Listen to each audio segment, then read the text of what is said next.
Well, let's get you more now on the importance of this runoff vote in Georgia. I'm joined live via Skype by Katie Barlow. She's host of the Words Matter podcast and co-editor of DC Circuit Breaker. Welcome back to the show.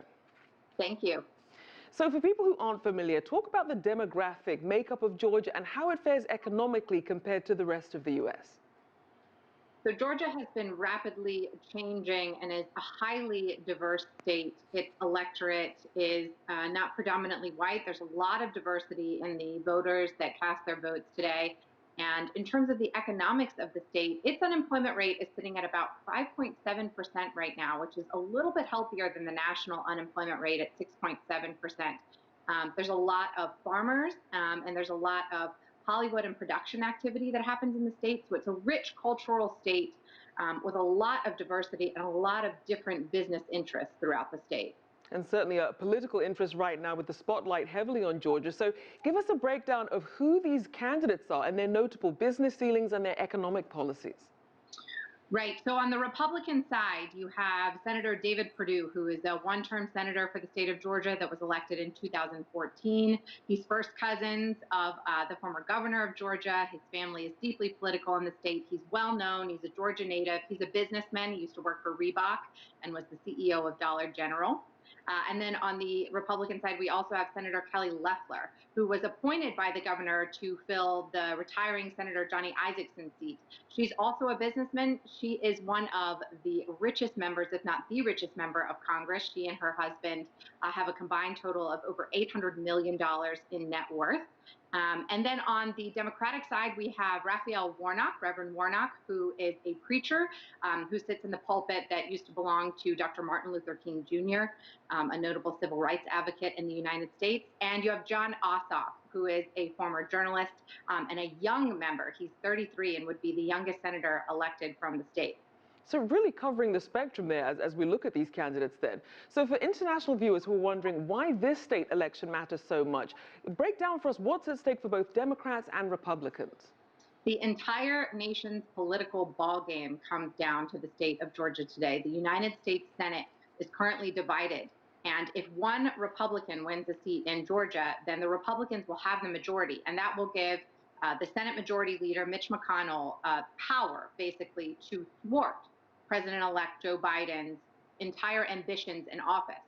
It's a powerful role that the majority will have in the Senate, and they will be able to block things like Supreme Court nominees and certain legislation that the Biden administration would want to pass related to climate change, COVID relief, economic stimulus plans.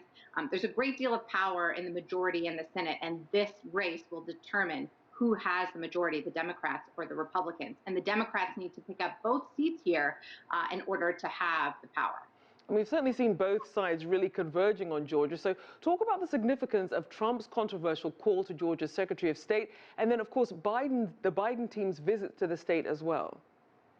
Right. So because this race is so incredibly important, all eyes are on the state, and all political operatives at the highest levels have been paying attention to the state. President-elect Joe Biden visited Atlanta yesterday.